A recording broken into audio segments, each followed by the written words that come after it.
Good afternoon, everyone. Today we're going to be discussing what is art.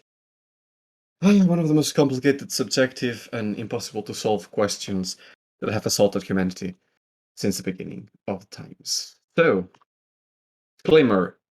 First of all, you may or may not have been in one of my presentations about Thresh 776, which are like the big presentations I've done in this Discord. But I would consider that those are kind of, basic. Like, yeah, we touched upon some high level concepts in design, but it was mostly focused on the game itself, and it was very specific. Today we're going to get extremely generalistic. We're going to be considering things from a much more wide lens. And for that, I think that, like, if you don't feel like being here, if you feel like you want to, and like, like you come here to chill. Basically, this is not gonna be the day to chill because we're going pretty hardcore at it today. I'm gonna try to make it, more digestible, but still the topic is quite large and quite generic. So I want all of the people who have come here today, my amazing companions here, to actually participate because I am a limited, imperfect mind and I don't have as much knowledge as I would like. So I'm probably missing something. I'm probably saying a lot of stupid stuff. So I would like you to correct or suggest or help me out figuring out what the hell is art because, as I said, it's not easy. So how did we get here? Initially, this presentation was actually proposed as a prologue. Like, I would do this presentation, and then I would make a presentation about, like, what are video games, and make a whole thing about it. And then maybe after that, I would make another one about how do we make video games or something. Luckily enough, at some point, I was like, oh wait, when you define what is art, the question of whether video games are art or how do you consider video games as art kind of is self-explanatory because you already know what is art. So in that sense, I only had to do one presentation, but that was sort of like the how this presentation came to life. How I actually came to this topic was basically I've always grown up by consuming media. So, like one of the first things I read was the Odyssey classic by Homer, and from there on, I build up. I especially catered towards anime manga. At some point, I began with video games and whatnot, and like that's kind of my baggage. That's kind of my context. Eventually, I was like, okay, I have now to earn money, and how do I do that? Um, Video games seem like the most accessible way and the easiest way to achieve something uh, while not being very well known. So, like, my first option was writing books, but entering that market is kind of a hell. So, I was like, video games are in expansion, so that's probably the best way to go about it. And then when I was thinking about that, I was like, how do I translate those ideas or those sensations, those experiences that I've been having all my life and which I place so much importance upon, how do I translate that in my work? How do I create art? So that was like kind of my standpoint before beginning this presentation. So some of the questions that assaulted me at that point were like, what are the art forms, or how do we consider the art forms in the lens of art? So, for example, is Candy Crush art? Because technically it's a video game, and if we at least presuppose that video games are an art, then necessarily Candy Crush is art. But to me, Candy Crush is a game that's extremely commercial and which has a very specific um, design based on a target more than a design based on an experience. Um, and in that sense, I had like this conflicting opinion that was not really backed up by any kind of argument, but it's kind of something that annoyed me when I began thinking about what art is. And then I was like, okay, we can translate that to other medias. Is Boruto art? For anyone who doesn't know, Boruto is a sequel to Naruto, which was like a wildly popular manga and anime, a franchise, really, if you will. And kind of Boruto is trying to uh, take advantage of that reputation and that name, and kind of making bad content or making low quality content, at least in my eyes, um, very cheaply to earn a lot of money. So in that sense, it's also a very commercial product, but outside of the video game market. And then I was like, okay, but what is art in essence, right? That was like the next question. Like, what do we consider art outside of the art forms? And maybe the most clear representation of that is Michel Duchamp's The Fountain, which you probably heard of it. It's like this guy went to an art museum and he brought a toilet and he put the toilet there and he said that was art. And that caused a lot of controversy because of course it was a toilet. So yeah, I think I have to explain why that generated that reaction. And then I was like, okay, so if it's a matter of how you create, how you envision art, what is the skill that you need to create art, which is another branch of itself. Um, our computers art because the design behind the computer, the the understanding that goes behind creating a computer, it's very complex. And basically that's an element that I can see in the things that I had been considering art all my life, like the level of craftsmanship, is programming art. Because if we take an approach about self-expression, um, you could say that it is because even though coding uh, implies that you have an objective that you're trying to achieve, and even if you could say that you're trying to achieve it in a very effective way or in a very specific way, um, the way in which you are going to present it or in which you're going to write it down, there's not really a correct answer.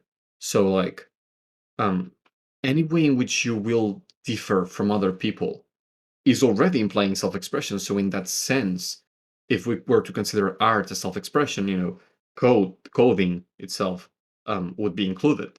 But then if you were to say no, but actually you need the objective to either not exist or the objective to be the creation of the art itself, then is design art.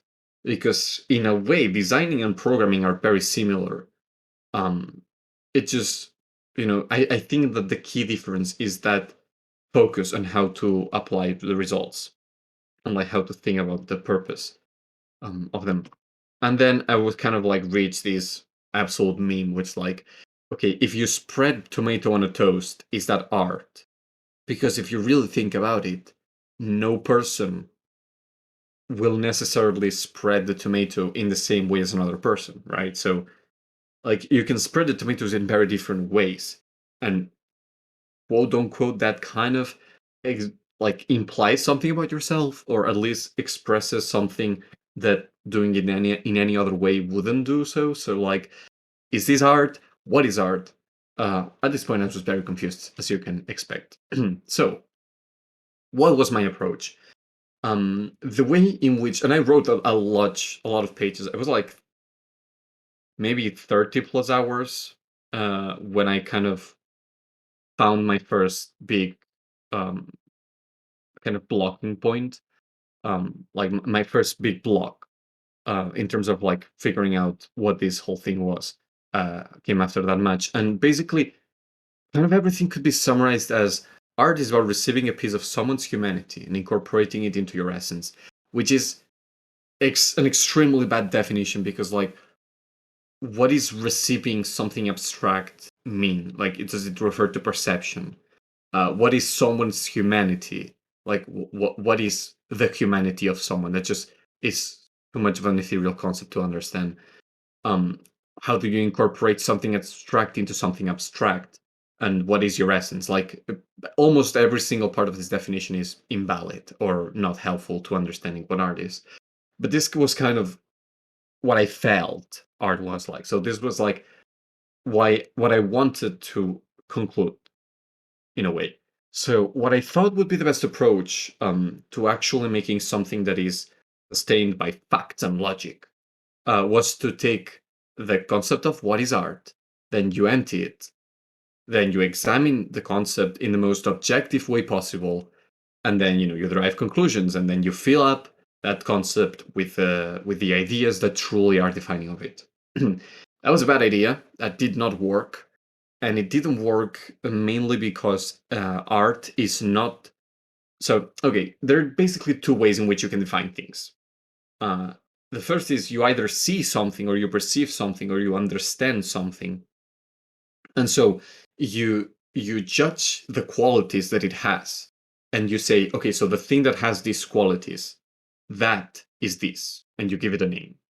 The other thing that you can do is either you invent a name and you say everything that fulfills these qualities has or can be given this name. And then you look around you and everything that has that is, engulfed by that concept, which is usually how hypernyms end up forming. And art is sort of like in the second group. Art is not something that you can just see and describe.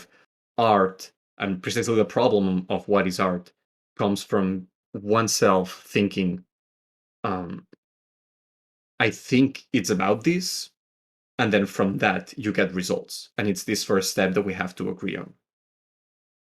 So before actually going anywhere, I'd like to know if there's any ideas, any concept that any of the participants here would like to um, comment on or would like to drop. I'm not gonna make any judgment. I'm not gonna even discuss anything. I just want to listen if there's any particular idea that the people have in mind when discussing about art. Well, actually, I prepared myself a little bit before coming here, and I thought of, I'm not gonna call it a definition, but some key points to which I use to define art. Hmm. So, the most important thing for me is the intention. It should not be something made. Uh, uh, let me think about it a second. It should be something that is not necessary for survival, as dumb as it may sound. Uh, it is something that is done by the pleasure or the objective behind it. Hmm. Uh, then I believe that art should express something. Maybe not in an emotional way, maybe in an idealistic or an objective way, but Hmm. it should try to evoke something. And lastly, uh, it's interesting to say, like, it should not be a commercial product, but that brings a problem because, well, artists need to survive, and most of the time they sell their art Hmm. to eat. It's a necessity. So I don't know what kind of barrier, to explain it somehow, would you put in what is commercial and what is not. Okay. I know I said I was not going to discuss anything, but I really Fuck want to you. I really want to like touch upon something because I remembered like because as I said I put a lot of hours into writing this down, and some of the things you said are things that I touched upon, and I'm like, yes, but like I talked about this there, so and it's like, I really feel like it, but I'm gonna keep my word, and I'm not gonna discuss anything. I'm just here listening. Anyone else has anything Well, else to yeah, say? but I made you a question. What's the barrier? Okay, you want me to answer that right now? Yeah. Can I answer that right now? Because I don't want to Well, spoil anything. oh, that's well, that's why well, then that's why I don't want to discuss anything here. we'll see it later then. Hmm. Okay, I think what we're gonna do is later on at some point I'm gonna say like, okay, any remark that we have now done, we can bring it up again, and we'll discuss it later. Does that sound right? Yeah. Okay. So yeah, anything else? Anyone else? So we already discussed this, just you and me, Hmm. and my perspective hasn't changed. I think about the same as Jose, that it highly depends on perspective, both from the author of that artistic form, whatever it is, and from the receiver, because it's the one who consumes it. And I think that art is defined if one of those persons that are either creating or receiving the art, it considers it art. But also, while thinking about this, as Jose was explaining himself, I thought about another thing. That is that it also highly depends in each one's perspective about art. What you define as art, as we don't have a definition. You, Mm. as you experience artistic forms or what you consider artistic forms in your life, you have made yourself a definition for art that I think is highly uh, modifiable, but by what you think or what emotionally impacts you. So yeah, that's my grain of salt. And I think I was recording this. Yes, I was. Amazing. Yes. Okay. Right. So again, I have the biggest smirk in my face right now because, like, oh yes. But okay, I'm gonna chill, and we're gonna go. Yes, we're gonna go to the next part. Okay, so to give you context, I did not do any research for like the first like before like I like to take things on sort of like a fresh take, and I just write and try to develop everything as I see fit. And then when I reached this phase in which I was completely blocked and didn't really know how to continue, I was like, okay, now seems like a good time to make some historical research. um, but I think I should be giving you these before really entering to like what my definition is, because I think it's helpful. Okay, so functionalism. Functionalism, and okay, first of all, disclaimer: I'm not an expert. I'm not like I have not done as many hours of research as I've done hours of developing and considering the ideas around here. So even though like I have a notion and I'm going to explain what those school of thoughts kind of imply, but I'm not really going to, like, I'm not a super expert. I cannot cite you every author, the most influential authors of each one. Okay, so I'm just here to give you context. So functionalism basically says that art is that which serves a specific purpose, and that's not very descriptive, and it's not very helpful because generally it is implied, or it is said that the function or the purpose of art is to be aesthetically pleasing, right? That's the expression that people like to use. And it's like, what does that actually mean? Because aesthetically refers to like the perceptions, to like how we feel things are. But when you say pleasing, do you mean like they have to feel good, or you can feel disgusted by something but enjoy that disgust, right? So in that sense, I don't think it's very clarifying. But most importantly, we are assuming that art has that aesthetical purpose. It can have other purposes. Like the fact that such is the purpose is completely defined by the culture or the individuals or the institutions. It's not really something that we can observe or we can define with a certain logic. And more importantly, and here is something that Alex definitely loves, is my complete rejection of the author um, as part of the discussion of art. Because if the author had a purpose for the artwork and someone finds it aesthetically pleasing, we would say it's art because, from a functionalist perspective, it does fulfill its role. But since the definition is art is that which fulfills X purpose, and the purpose was another one, like the fact that it's fulfilling something that it was not intended to do seems kind of counterproductive, because it doesn't align what the author tried to make and what the artwork actually is. And like in this example, for example, if we said that, and this is a very institutionalistic kind of point of view, if an artwork's purpose was to be exposed in a museum, then it would be art independently of the content it had. And in the same way, um, if an artwork was never exposed, then it wouldn't be art, which seems like a very incoherent take. But again, functionalists tend to go more through the aesthetically pleasing route, related to which would be the expressionistic school of thought. It basically defines that art is the way in which the author gets to express themselves, right? This is the self-expression kind of route.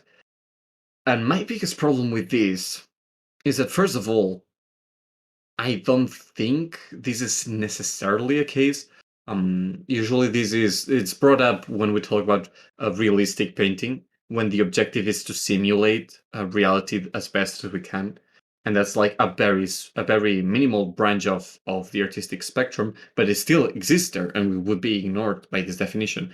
But most importantly, and like the part that I disagree the most with this school of thought, is the idea that art expresses a part of ourselves, or rather that art is defined by how it expresses a part of the author, when most things already do that. Like, the fact that I'm speaking right now and the way in which I'm speaking and I'm transmitting information, that already is like something unique to myself. And I'm not only talking about like my tone of voice or like my diction or whatever. Like, I'm literally talking how my brain is conforming the sentences, the words. I have certain patterns and certain ways of like describing things that are unique to myself and that may inform someone of how I have existed and how I've been, how I've grown up.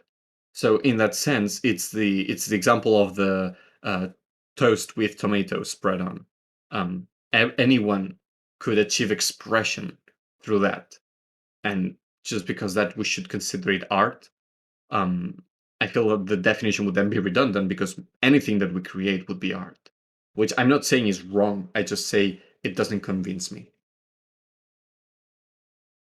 Okay, then we have institutionalism. It's basically, this is an interesting one. Institutionalism basically it says that art doesn't exist per se. Instead, an institution has to judge that art. And this is called like the art world. The art world is everything that confines the understanding of what is art within a society, and then that society, or the people who are within the art world of a society, judge the candidates, the possible candidates, and they define what is art and what is not. This makes sense in a certain way, as we will see later, but my biggest problem with this is that, first of all, it assumes there is a society or there is an art world necessary to be making those judgments. And most importantly, that this perspective requires this evaluation process. And that it's supposed to enter, and this kind of relates to the idea of commercial art and how the industry works. It sort of assigns the status of art to a cultural phenomena and not to the artwork itself, which I think is just non-descriptive and it's not helpful to understand the nature of art. And then we have historians. And this relates again to another thing that was commented by the people assisting here. Basically says art is that which relates to something previous or that was previously considered art. So basically, everything that we understand to be art comes from something else that was told or was said to be art. And so basically, we can trace back all the roots of all the art that we have nowadays, and we would see that it has references behind that. And I think that's mostly true, but my problem with this definition is that, first of all, it's quite uninformative. Because again, it just says, well, there was probably something in the past that this derives a reference from.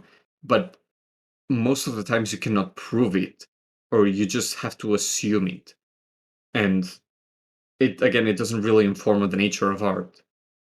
Secondly, this happens because we live in a world where it's very difficult to not be in contact with what other people is doing, especially if you're interested in these kind of things.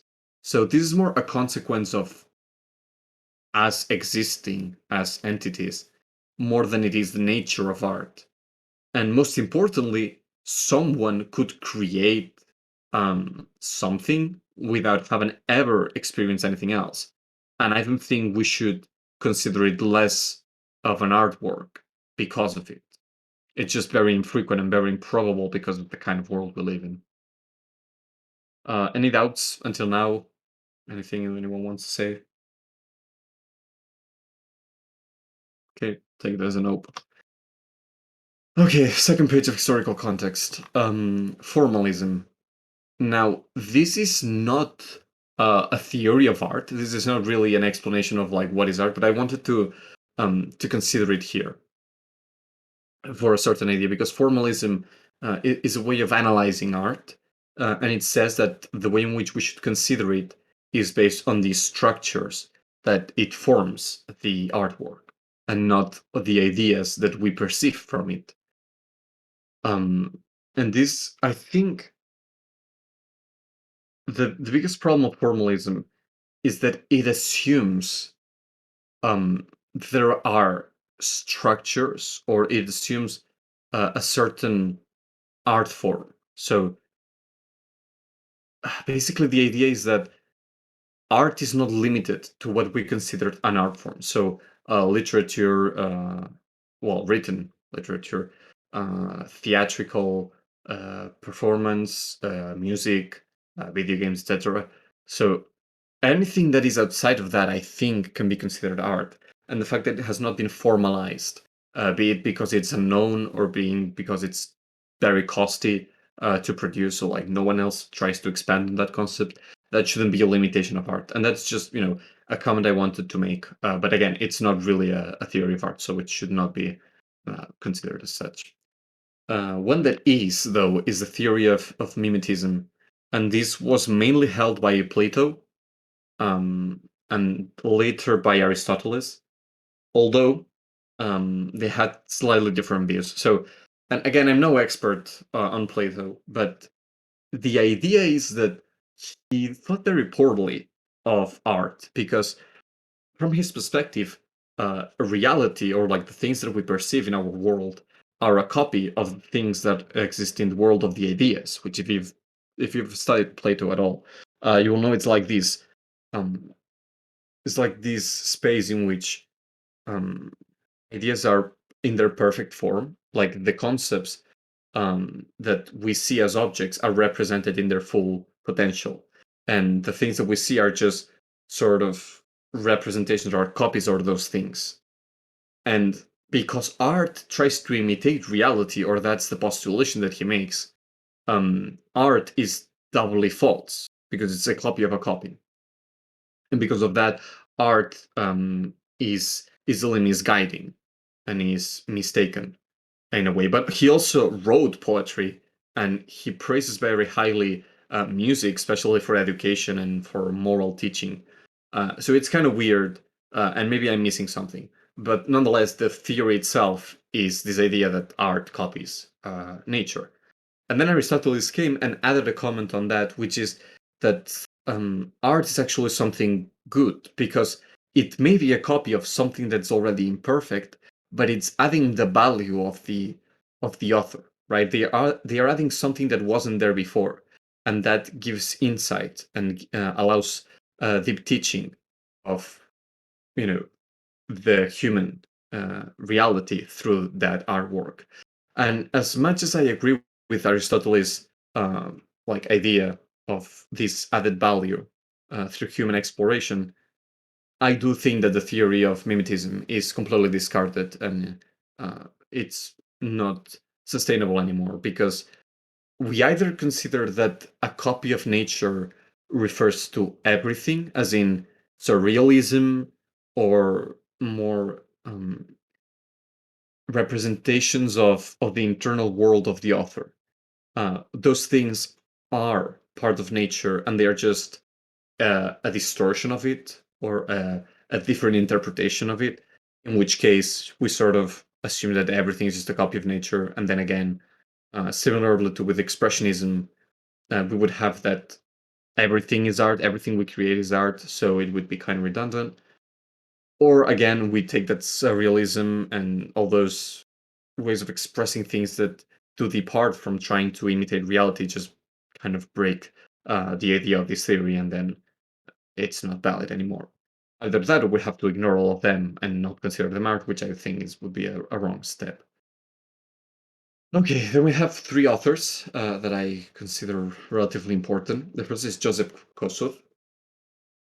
And this guy basically said that art is what you think you add to art. Again, no expert, but what I could understand of his way of thought was that he said that art is something that has to be constantly evolving, and he understood that we don't have a perfect understanding of art, of the state of each art media, and we will never have. So the only way in which we can achieve this advancement is by each creator trying to add or trying to say something new, add to the conversation with what their art tries to imply. And that's I think I agree with the approach and the mentality, and I think it's helpful in describing art and ideas about how art is contextualized. But I don't think it's very defining because it's non-descriptive. It just says art is something that an author thinks is novel. And then we have Walter Benjamin. This man basically said that art is a reflection of our social conflicts, and it's a way for us to prepare ourselves for them. So basically, I don't think this definition really goes anywhere because, first of all, it assumes that your context is the social context when it really is just your perception of the social context. So that basically means that in a way, Walter Benjamin's theory of art is a sort of expressionism because and again, it couldn't have been any other way because what you are saying will always be influenced by who you are and your experiences and yourself. So it's not really any different than just expressing your opinion and having that expressionistic approach. And on top of that, it kind of assumes that art is created in a social context or that you need awareness of a social context to produce art. And I disagree on this idea from two aspects. The first of all would be you can live in a society and be ostracized or be uh, secluded in your own world enough that your art would not be affected by any social conflict. And the most evident example would be the Hikimori of Japan. Like people who are literally closed from the world, just living in the room. They have no social conflict. Like they may have had social conflicts, but like their state of living is just their own room, and there's nothing beyond that. In the same way, if someone was to be alienated from society for whatever reason, I don't know, maybe they went to live alone or they just don't have contact with other people, and they were to create something for the sake of that artwork, I don't think we should exclude that just because it doesn't try to reflect on something social. Again, this kind of is a parallelistic situation to that of historians, in the sense that we just tend to live in a society, so it's only normal that we tend to express concerns or ideas that relate to society, but that's not defining of the nature of art. And then we have Friedrich Hegel. Yes. I would like to make a point here Hmm. of all the social context that affects art and whatever, and you say no because some people are excluded from society. But if they are excluded, doesn't that affect art and thus their social context, which can be none can be them alone, affect their art, as you said? Yes. Um, Yes, I've touched upon this. The idea is that if we are going to be considering, because yes, in the case, for example, imagine that you like you have a shipwreck and you end up in the middle of an island and there's no one else with you, and you create something, and that something, imagine that we could consider it art. Mhm. Your social status is that you have no social status. Is that right? Is that what I'm trying to say? Yeah, okay. Yes, but in that case, we're going again to the idea of redundancy, because like we will always have, like, saying that art is a reflection of the social status is like saying that art is a reflection of being alive, because you exist. That's the default part of yourself. Again, like that saying, art is necessarily an expression of yourself. Well, of course it is, because there's no way you can do something that does not correlate to like who you are. Does that make sense? Okay, okay. Yes, it does. Okay. Okay, great.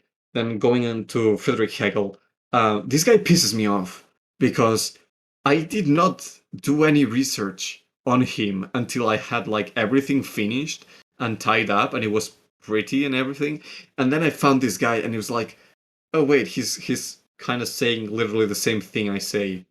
Fuck. And I just kind of had to deal with it. I didn't want to spoil it, but I kind of have to explain his point of view. We don't 100% agree, but we kind of agree a lot. Um, so how do you begin to explain Hegel? Okay, so this guy, he kind of was making like a book of life, right? He was trying to explain how you should live your life, and like what um what are the factors that will allow oneself to find happiness and whatnot, which ironically is something I tried to do, and just got interrupted at some point because, life.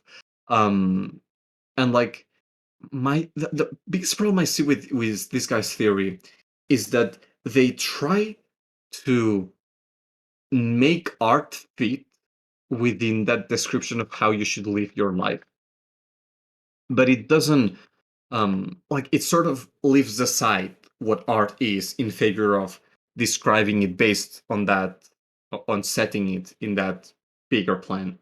So basically, to Hegel, and I may be missing something right here, because like last time I was informing myself about Hegel was like a long time ago, but if I'm not incorrect, Hegel said that like we had various sources of happiness that we had to like fit.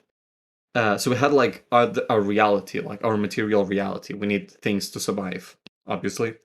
Then we had like the more spiritual reality, in which we sort of have to feel emotionally well. And then we have a reality about self-perception.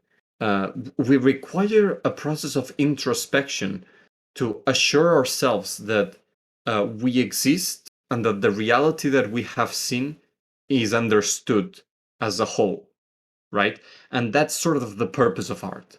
The idea is that art serves us to reflect on our self perception and sort of acknowledge that we exist, if that makes sense. Okay.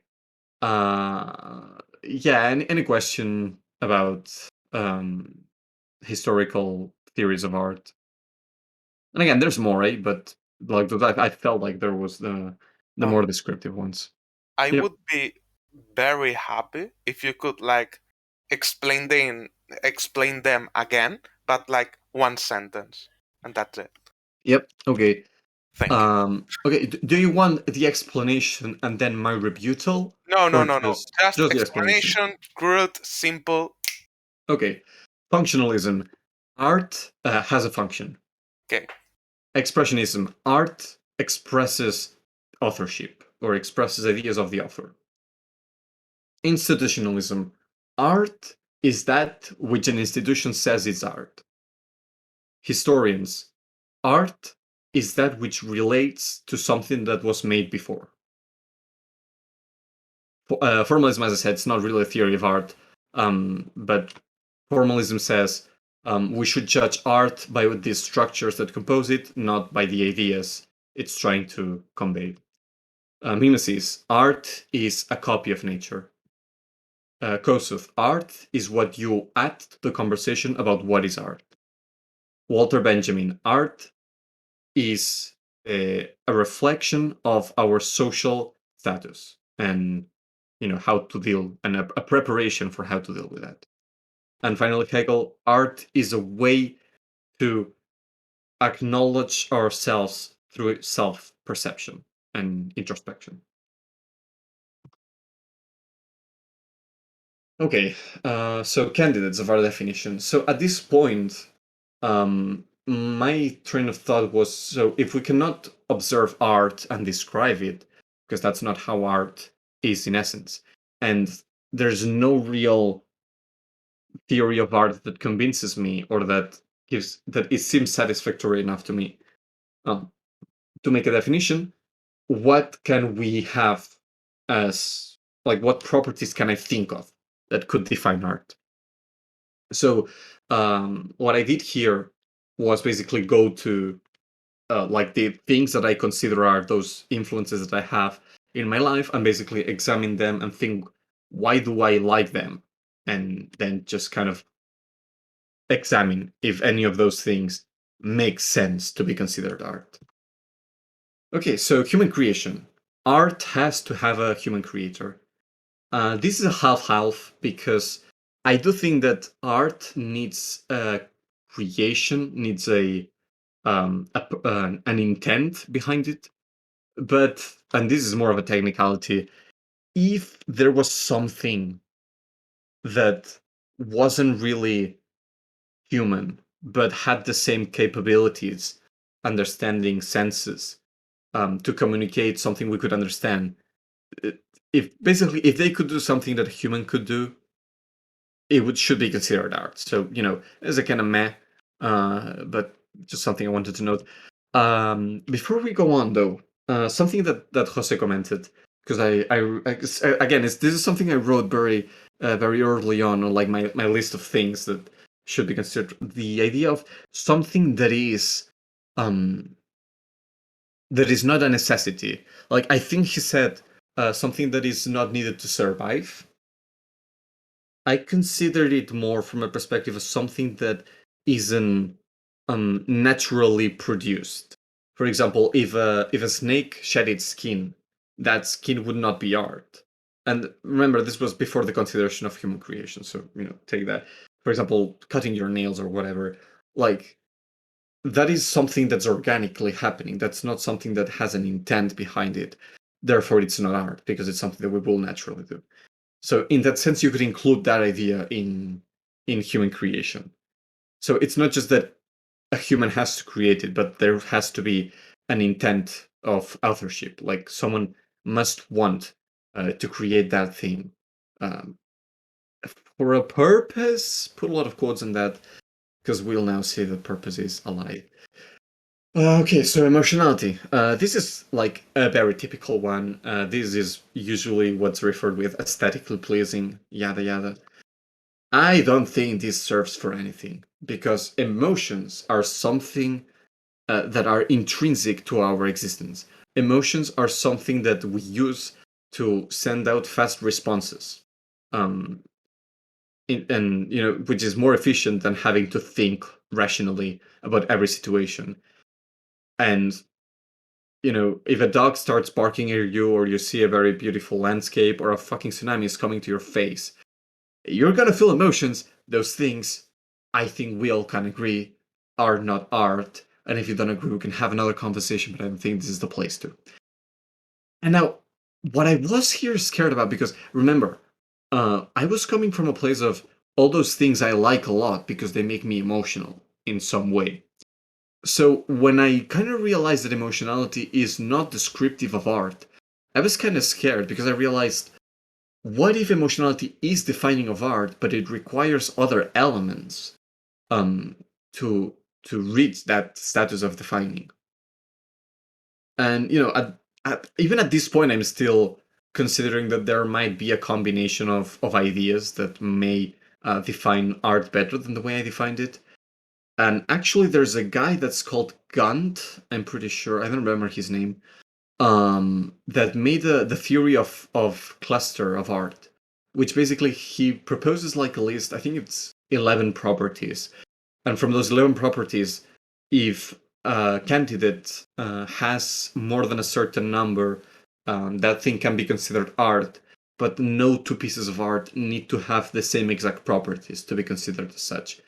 And I think his is a very valid approach, but I had a lot of quarrels on like the conditions he chose. Some of which we will be discussing within this category, so that's the reason why I didn't really mention him. But yeah, like emotionality is something very tied to art, but I don't think it's defining of art. Authorial intent. Oh yes. Uh, authorship is a funny thing because the context of an author can be very important to how we consider, how we judge, and how we experience an artwork. But I don't think it's defining because we can never have the full picture of an author in the context of their work. Sometimes you will not even get who the author is. You might just get an artwork and the author died or was very unknown. Sometimes you will know the intent, but they might have lied about it, or they might be remembering an intent that was not really what they were planning for when they were creating it.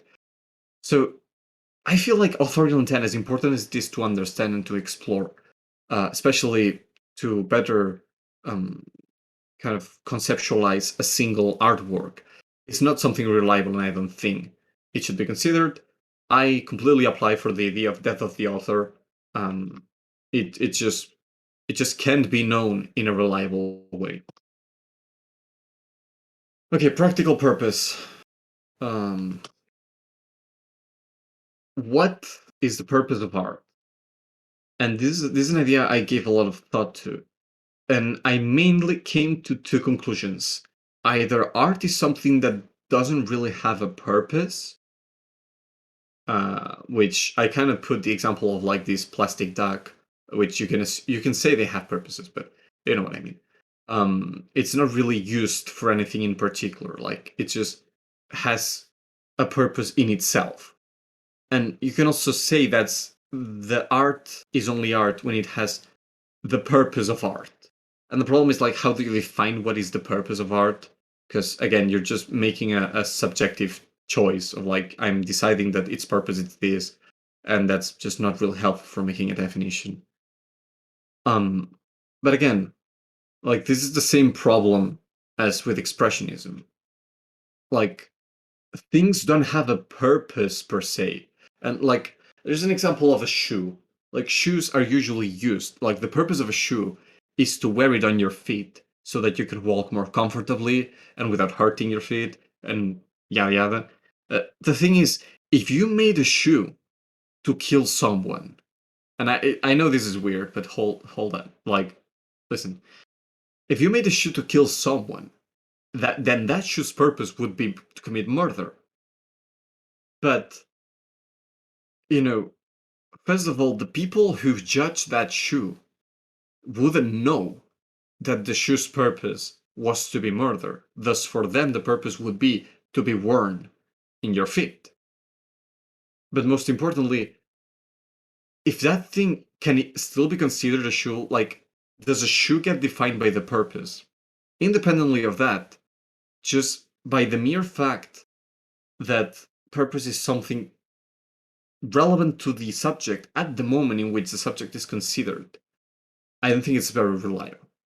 On top of that, it's non-descriptive, and purpose is sort of tied to authorial intent, which, as we said, cannot really be defined.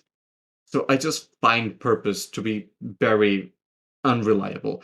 Again, I do think there's a something in purpose because, as I said, human creation is pretty fine, but human creation by itself does not define art because we can create multiple things. And I don't think everything we have created has the condition of art. And purpose can very easily point us towards a more concrete definition of art, but I just don't think it's descriptive enough. Okay, originality and creativity. This is an easy one to explain. So the author is dead, as we have very well established. We are assuming. So originality and creativity has so many flaws because, first of all, it means, or it seems to imply that the author knows what is original or what is creative, and that's just not the case. The author has limited knowledge of the media. So when we say that someone made something that's very not creative or not original, we are judging from our experiences with the media. Maybe to the author it was extremely original and creative, and that's why they didn't try to push it any forward. And more important, originality and creativity are a factor, or are a part of art. They are not defining of art. For example, Pokemon Sword, which is like the latest entry of the Pokemon series, I think in the gaming community it's very apparent that Pokemon has been staggering a lot in terms of progress and revolutionizing the formula and whatnot. But like from the perspective of the creators of Pokemon, I think this is Matsuda-san. Don't believe me 100%. I'm not sure. Maybe it is Satoshi Kon. I don't know. I don't have it very clear. But anyway, from the creators of Pokemon, if they didn't know any other game ever, they might think that any small change within Pokemon is extremely original. Even if they did know of other games existing, you can consider originality and creativity from the scope of the saga, so within the changes within the games themselves. And more importantly, you might not want to be original or creative. So like, Pokemon has been staying like this because it works, because they don't need to change. And if someone goes play Pokemon and they think this is the coolest thing ever, because they have not played like the 15 games that came before this one, that perception of originality and creativity also is flawed by the point of the subject. So it's not only a matter of how the creator considers the artistic landscape, it's also about how we as the spectators consider it. So from both ends of the spectrum is incredibly flawed and imperfect. So I don't ever know why originality and creativity, self-expression, if you will, would be considered as a defining characteristic of art, because it's strong in so many ways. More specifically into self-expression, this is weird because I'm a weird human being in general, and I feel like I can say that because I have experienced enough people as to say that I am. But the thing is that no one is normal. Like, to me, everyone else is weird. Because there's no standard of normalcy, okay? And what I'm trying to get with this is that you might judge the clock in the left to be more self-expressive and more emotional and personal. Meanwhile, the clock on the right is, more industrial, more commercial, whatever.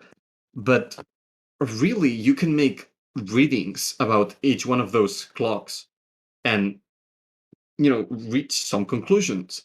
And just because something looks like stereotypical in a way, it doesn't have to mean there is no self-expression there. Like, someone designed the clock in the right, and someone had something to say about it. It may have been with the purpose of fulfilling a certain design goal, but that was still their way of expressing how that design goal could be achieved.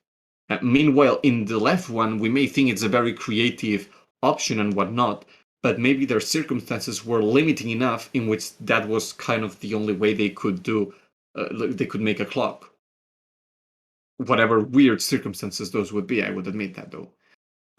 So in terms of like what is commercial and whatnot, we can judge it, or an institution that has a huge knowledge can make a certain judgment But this again relates to originality and creativity. So to how commercial is something is completely irrelevant because it will depend on the baggage that each one of us have in being a part of art, of the art context. And again, this relates to like toast with tomato meme, which basically like, yeah, self-expression exists in each of our acts, or at least in most of our acts, because there is no standard for normalcy. And finally, meaning. Meaning is joke. It's basically, and it pains me to say this because when I came into this whole ordeal of discussing what is art, meaning was like my thing, right? Like meaning, I was extremely convinced that meaning was the solution to all the problems, and I was like, wait, meaning not only is extremely subjective, and like our brain is made to read patterns and like I've not been disconnected, have I? That would be okay. No. Hey, hello, new people.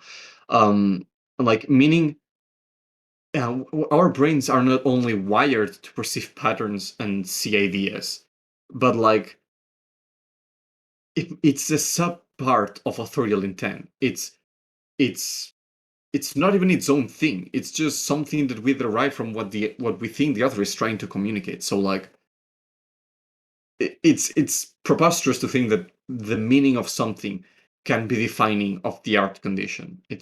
No, it's not gonna happen. Okay, so now we're gonna jump into what I consider to be art. What is my definition? So if anyone wants to say anything before that, you want to take a break or something, now would be the time.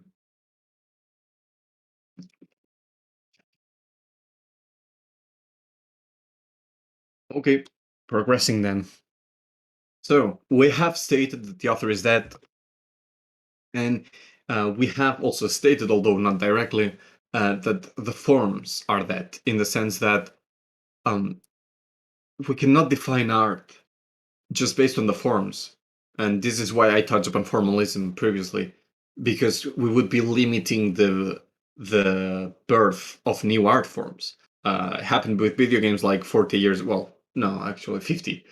50 years ago, like if we're just gonna be making art forms on the fly as they appear, um, we might as well not define art because it's just gonna be an unnecessary limitation. So basically, if we cannot define art, or if I don't think at least that we can define art based on the author, and we cannot define art based on the content, what else do we have to define it? And here is where I came upon this metaphor. Um, there's something very interesting about the sense of taste, because things don't really have a taste, right?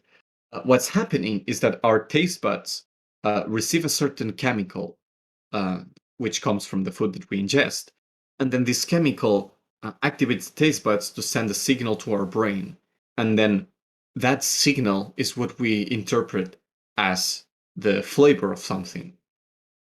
And what is interesting is that we could at least theorize that even if two people were given the same food, with the same chemicals in the same proportions, the way in which the taste buds would codify the flavor to the brain would make it possible that two different people had different ideas of what the same flavor tasted like. And this does not even kind of relate whether they would like it or not, or whether they would have the same reaction or not to that taste. It's just the idea that the flavor of something determined could yield different results. And this is kind of the best metaphor I could have to exemplify the essence of art. So, what are the two things I think are the most defining of art? The first one is a perceived expressive authorship.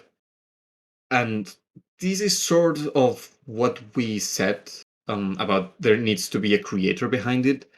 But this relates more to there has to be a perceived intention to express something.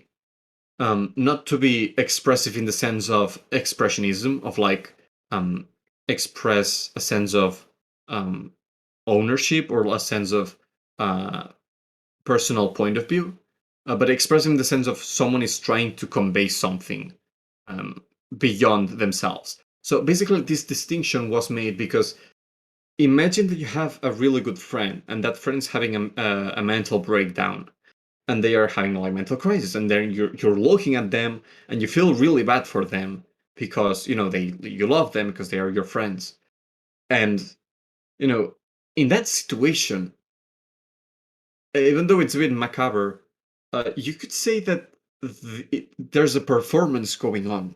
So it's sort of a theatrical interpretation. But the difference between that and an actual theatrical interpretation, which would be considered art, is that the thing that's going on at that moment is not intended. It doesn't have an expressive authorship, right? I hope this concept has been clear. Take that as a yes. I cannot read Discord messages if anyone's trying to contact me by Discord. By the way, because I keep hearing that there are being messages sent, but I cannot see them. Sorry. Well, yeah, this is what I mentioned about the human thing. And here's the big thing, what I consider to be the defining quality of art.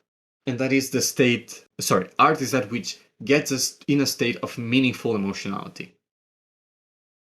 So what does this actually mean? Okay.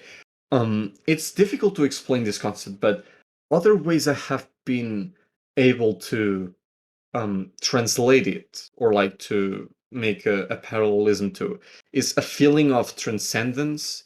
It's a feeling of beyond the mundane, a feeling of something bigger than oneself. And it's weird that I have such a complicated time explaining what I'm trying to describe with this concept, because unless you have felt this, I don't think you can really put it into words. And we're gonna come back to this phenomenon later, and because that's the reason I think this is a very defining factor of art. Before we go into that, though, I want to define a bit more how I think about art, and like what are the components of art, because this is something we're gonna make use of later. Yeah, as I said, this relates a lot to Hegel, but we're gonna discuss about this right now. But first of all, what is art? What can bring us to this meaningful emotionality state? Because it's not just about the artwork itself. Because as I said, the author is death of the author, and the artwork itself, the forms of the artwork, do not define art, or at least our reaction towards art. So there's a couple things that I would like to point out can imply this state of meaningful emotionality. So those are the content of the artwork, which is basically um, the forms, but including how the forms are perceived, right? So my case with terraformers, I love this thing, and I just love it for what it is. Like I just read it in a vacuum, and I really enjoy it. Meta context. Again, we talked about Michel Duchamp's The Fountain. The only reason why anyone would resonate with this artwork is because it was put in a museum, and just the effect of seeing that in that situation. And I don't want to come across like meaningful emotionality refers to shock value. It's, as I said, it's something about resonation, about transcendence. um like the fact that this toilet was put in an art museum is what I feel made people think about this idea of art. And this kind of relates with Hegel, with this idea that art is that which we use to acknowledge that we exist as human minds, and that we have an understanding of reality, as limited as it may be. So, like, this toilet challenging the notion of what an artwork is what makes it good, and it can only do so through the meta context of existing in an art museum. Just a small note on Hegel. I don't think that like this process of self perception needs to occur Like, I can see someone seeing this toilet and being like, right, resonating with it because you see a toilet in the middle of an art museum, that's weird. But they are not actively thinking about like how this is a subversion on what we understand commonly as art. But just having that resonation is what I think is descriptive of art.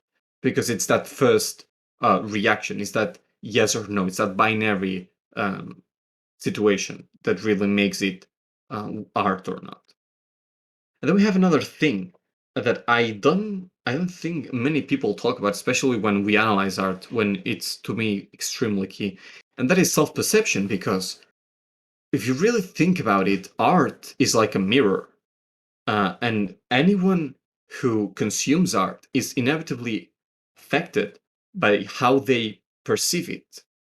So like the art, in a similar fashion as in flavor, which is the metaphor that I did before, um, needs an understanding of oneself, or at least will be affected by how you contextualize yourself within that artwork.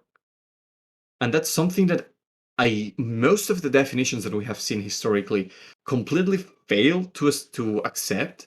And I don't know if it's because the rise of psychology with Sigmund Freud kind of, made those aspects more apparent to us. But I think that art is so very tied to this idea of how do we think ourselves, um, that I just had to mention here. And that goes together with the art sublime. And this is a term I don't think anyone else uses. So, of course, it will need an explanation. Art sublime is that which comprises every experience that we have had with art previously. It sort of relates to what Alex commented way at the beginning when I asked people about like concepts that they think about when they think of art. So art sublime is this concept of, it's like you can envision it as the artwork that comprises every other artwork.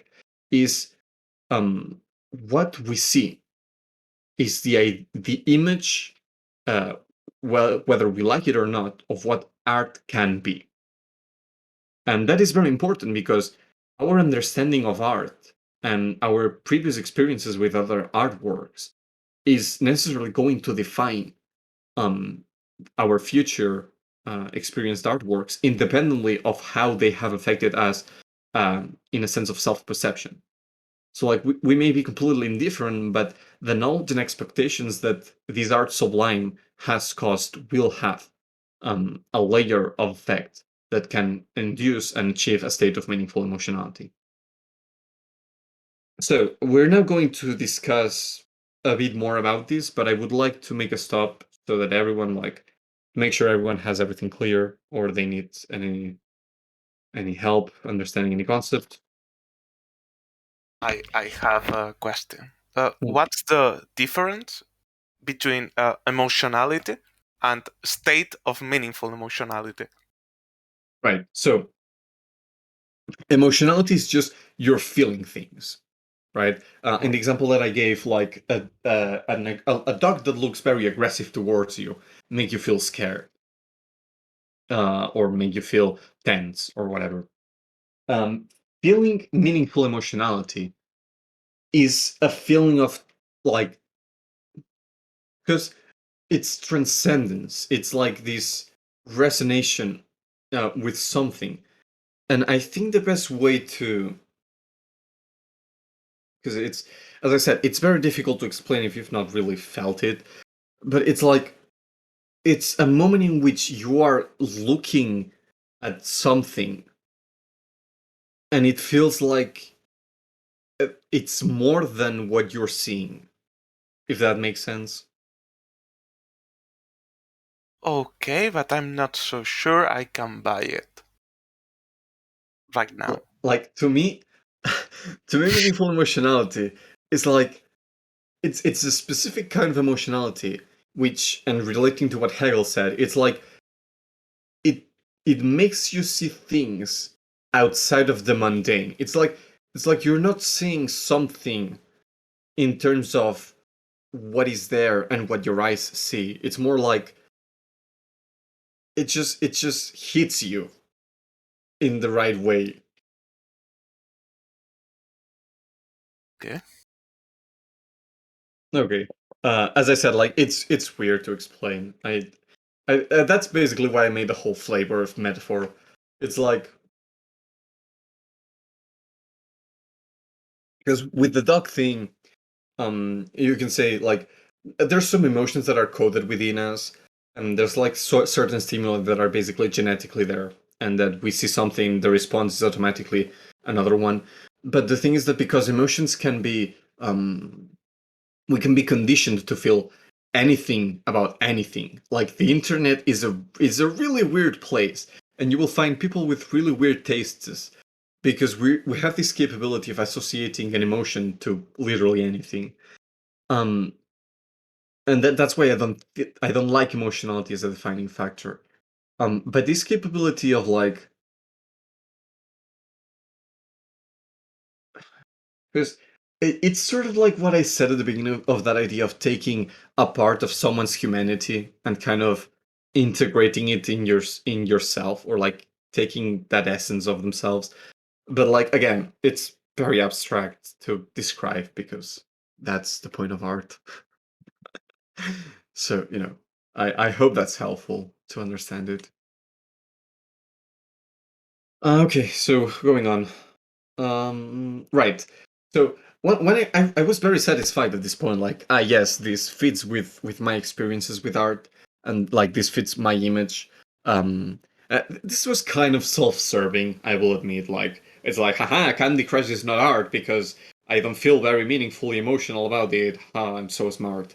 And then I realized, like, wait, this is kind of a problem because there's all those factors that I I looked at with condescendence, and I was like, emotionality pool is pathetic, and I was like, but if you really think about it, like the state of meaningful emotionality, it describes something that doesn't exist. Like if you look at an artwork and you analyze it, you're not going to see any state of meaningful emotionality there because it's just an abstract concept.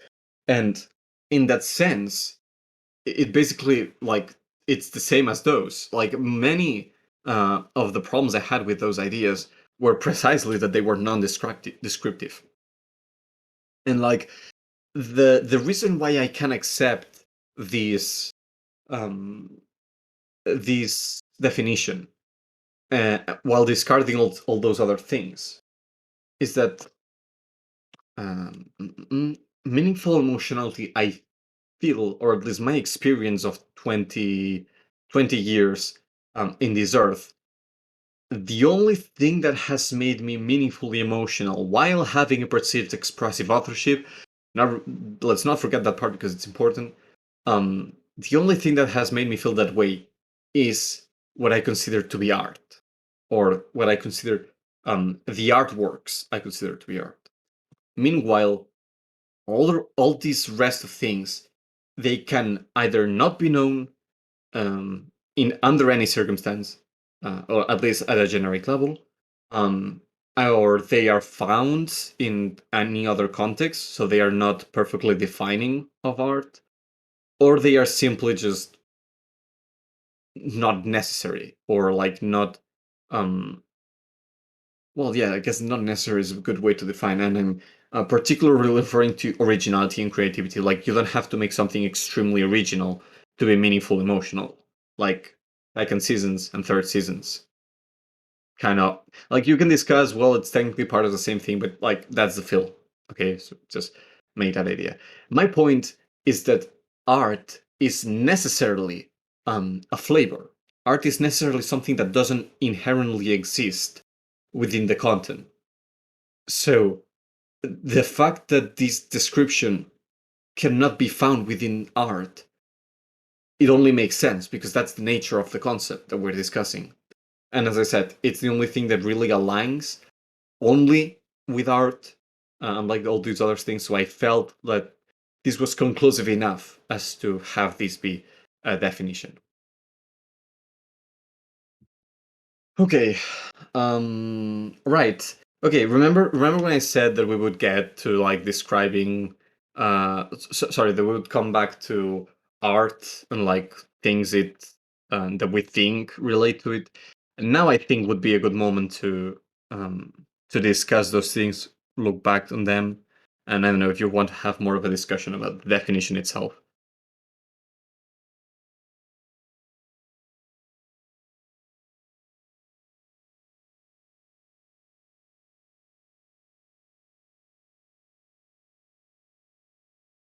Did I die? I did not. People, I summon you. Okay. Can you please repeat the question? Yeah. I said at some point that we would go back to the concepts that we kind of said that art made us think about, or that we related with art, and that we would come back to them at some point. And I think now would be a good point for that. Okay, so I believe that now you want our opinion. Yes. Huh. Give me a 5-minute break. Sure. I also have to take a break, so I'll very willingly comply. Oh, Literally, God. I'm gonna leave. So Yeah. yeah. Oof. Okay, so we're back from the break. Yay. Jose, you had something to say, I believe. Yeah. So this is gonna be absolutely personal and Hmm. non exact, but I'm a very nervous person, and thus instead of transcendental emotions, what I tend to look after are calm experiences. Thus, achieving this kind of emotional engagement, but not reaching this state of enlightenment that you described previously. But still, I do believe that that is art, in the sense of it's not a strong emotion. It's but it sets me in a state of mind that I enjoy and like. Okay, this is going to be a very weird, thing, but when you describe this state of calm, does it does it um resemble in any way Go on. 20 years old, but not mentally? Does it resemble in any way post-nut clarity? Repeat again, please. Yeah. Does it resemble in any way post-nut clarity? But post not You don't know what? what that is? No. Okay. Alex, do you want to make the honor? Um. Please tell me he passed. I don't know, okay. You don't know what's post-nut clarity? No. Wow! I think it's the first time I know a sexual concept that no one else in this group knows. Oh, I, wait, I wait, feel wait, so wait, wait. proud. Like, say it again. I have Google open on the Yeah, side. post-nut Post nude clarity. clarity. Yes. Yeah. I'm so glad we're recording What this. the- Oh, no, no. It's Hmm. uh it's just a relaxed time. Like, It's just literally being chill. yeah. Because that's a difficult emotion for me to achieve, to do it to my hyperactivity. Yeah. And that's every media, every piece of media that Hmm. r- Achieves that. makes me Yeah. reach this state, I consider it art if it is what it intended. Hmm. Okay, there's something very interesting here because I like I've given a lot of thought to the idea of transcendence, in the sense of, because you mentioned enlightenment, as if, because I think the impression that you're getting is that I speak about meaningful emotionality as like, oh, I understand what this game is about. Oh my god, look at like the technical effort behind it or something. More, I take it more as a strong feeling that it's not like explainable. I from what I take, and that's how you explain it. I understood that you refer to it as a strong feeling or a strong mental state. Uh, It's not. If we're speaking about intensity, that's not where I'm trying to go. Um, okay, so I'm going to give you now my context. So I'm a person who's very obsessed with death and how horribly my life will end. So those, I tend to resonate with things that speak about like grand conditions of like big truths, and something that speaks of our place in the universe, and like our inherent fate, and the things that we are um conditioned to experience and to live. And so usually things that speak about those kind of topics, I tend to relate with them a lot. And so I've always had like thoughts about these kind of topics. And I was like, at some point, um I realized I was kind of desensibilitizing myself from that. Like, things that were previously very emotional to me kind of were not anymore, because I had been exposed to that kind of idea so much that I just kind of like I still could feel existential dread, unfortunately, but they were just things that were like, I've seen this too many times to have any effect on me. So to me, meaningful emotionality is like something that manages to reawaken or to discover like new facets um of this discussion. And I don't really like, the thing I've always struggled is understanding whether these new facets were meaningfully emotional because they were something new that I had never experienced. So, as in the case that you said that you have trouble achieving calmness, and it is something, because what I'm trying to discern here is whether that calmness is the equivalent, is your equivalent of meaningful emotionality, because it's such a unique and sort of um maybe out of body is not the best way to describe it, but like such an anti-mundane kind of feeling.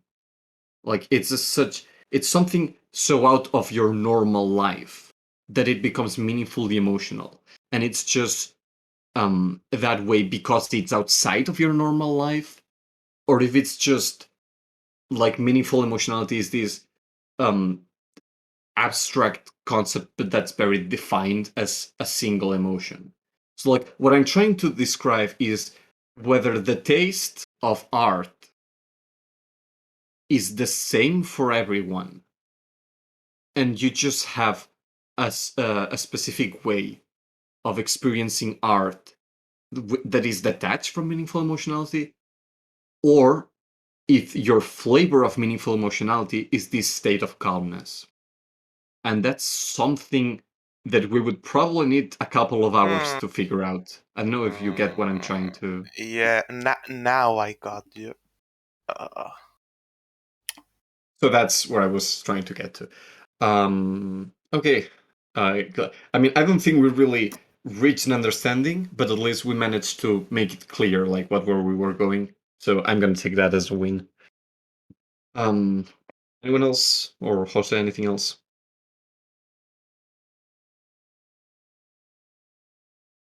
Hmm.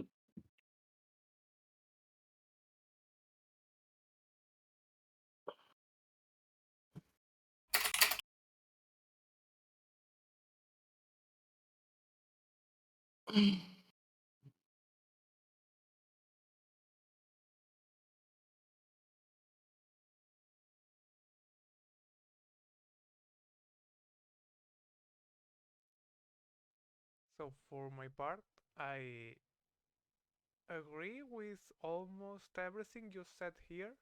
If we understand this meaningful emotionality with a range of emotions and not just strong emotions like we you were discussing with Jose. Hmm. But yeah, in general, I agree with you, and I don't agree in little things like, for example, when you say perceived expressive authorship, that you don't include the author here. I would, but I think that's a minor complaint about this theory, Yeah. if I may.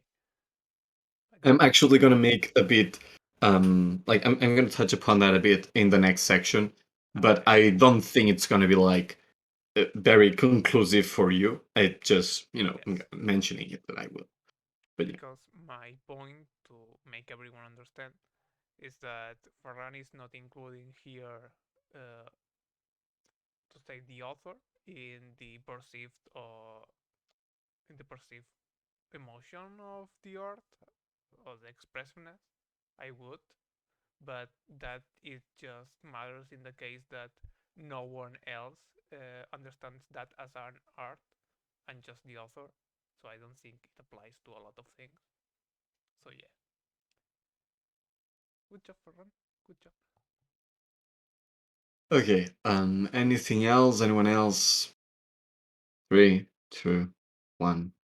Okay. Achieving art and how to discuss about it. Okay, we have a couple slides left, but those are gonna be some big slides.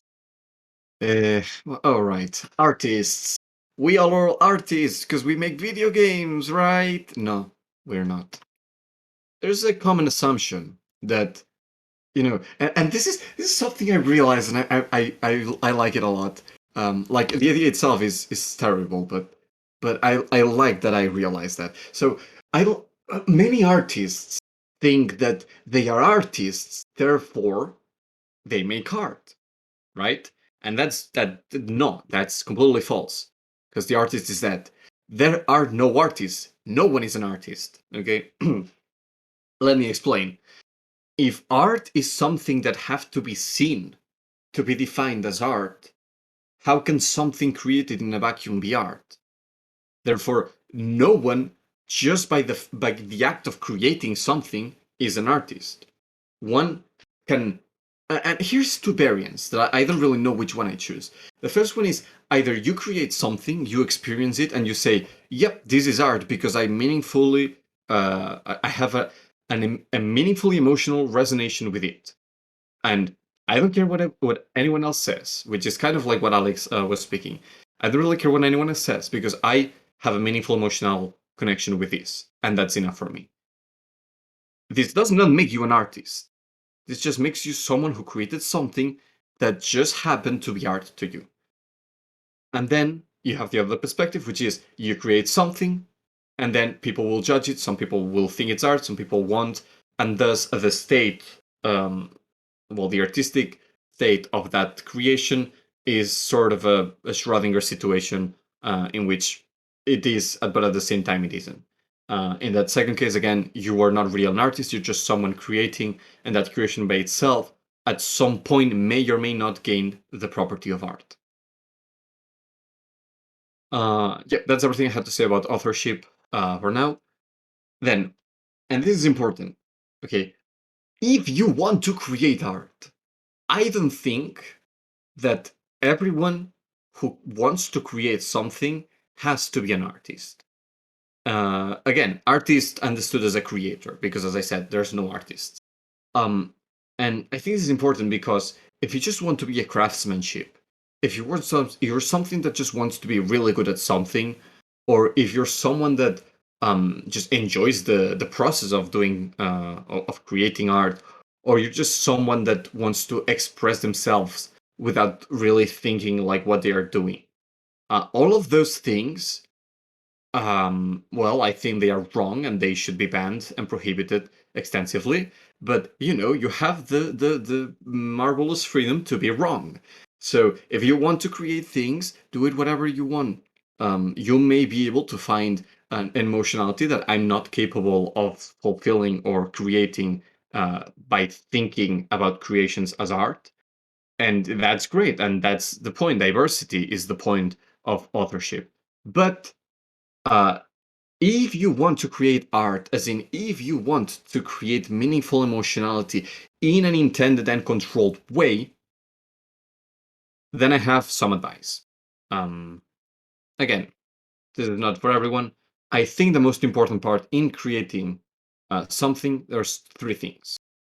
You can say anything you want about technical skill, but I don't really, and I mention it because I don't think it's important, right? So technical skill, of course, is gonna impact what you can do, but anyone at mostly any level can create art.